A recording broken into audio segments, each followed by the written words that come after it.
Buenos días. Ay. Bueno, pues ya nos vamos para casica.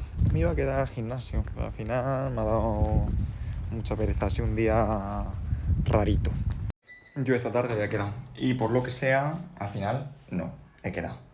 Total que me voy a poner una lavadora, la cual no sé enchufar, no sé por qué pita esto. Y me voy a acostar un rato. No tengo ganas de hacer otra cosa. Pues ya está, nos hemos echado una horica de siesta, nos hemos despertado, hemos mimoseado a Rey. He estado hablando por videollamada con mi madre y con mi hermana. Me he hecho fajitas para cenar.